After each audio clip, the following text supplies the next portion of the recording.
നാഗങ്ങൾ കാവലിരിക്കുന്ന 700 വർഷത്തിലധികം പഴക്കമുള്ള നിഗൂഢതകൾ നിറഞ്ഞ നാഗഞ്ചേരി മന. കേരളത്തിലുണ്ടായിരുന്ന ഏറ്റവും വലിയ കാവെന്ന് വിശേഷിപ്പിക്കാവുന്നത് പെരുമ്പാവൂരിലെ ഇരിങ്ങോൾ കാവാണ്. ഇരിങ്ങോൾ കാവിന്റെ ഊരാൺമയുള്ള ബ്രാഹ്മണ കുടുംബമായിരുന്നു കാവിനോട് തൊട്ടടുത്ത് വസിച്ചിരുന്ന നാഗഞ്ചേരി മനക്കാർ. 1960കളിൽ കേരളത്തിലെ ഏറ്റവും സമ്പന്നമായ മനയായിരുന്നു നാഗഞ്ചേരി മന. ഏകദേശം 3700 ഏക്കർ സ്ഥലവും തിരുവിതാംകൂർ രാജാക്കന്മാർ സമ്മാനിച്ച 4000 ബ്രിട്ടീഷ് പവനും നാഗമാണിക്യം പോലുള്ള രത്നശേഖരവും 800 കിലോയ്ക്ക് മുകളിൽ സ്വർണശേഖരവും നാഗഞ്ചേരി മനയ്ക്ക് സ്വന്തമായി ഉണ്ടായിരുന്നു. നാഗത്തിന്റെ പേരോടുകൂടിയ നാഗഞ്ചേരി മനക്കാർ സർപ്പശക്തിയെ ആവാഹിക്കുവാൻ കഴിവുള്ള മാന്ത്രിക ശക്തിയുള്ളവരായിരുന്നു.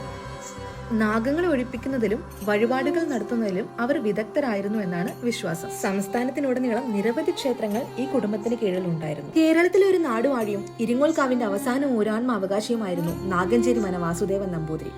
കേരളത്തിൽ ഭൂപരിഷ്കരണ നിയമം നടപ്പാക്കിയപ്പോൾ നാഗഞ്ചേരി മനയുടെ ഭൂരിഭാഗവും നഷ്ടപ്പെട്ടു. ഒരു കാലത്തെ വലിയ നാടുവാഴിയായിരുന്ന വാസുദേവൻ നമ്പൂതിരിക്ക് സ്വത്തുക്കളെല്ലാം കൈമോശം വന്നപ്പോൾ തന്റെ പെൺമക്കളെ വേളി കഴിപ്പിക്കാൻ തുച്ഛമായ വിലയ്ക്ക് മന വിൽക്കേണ്ട അവസ്ഥ വരെ ഉണ്ടായി.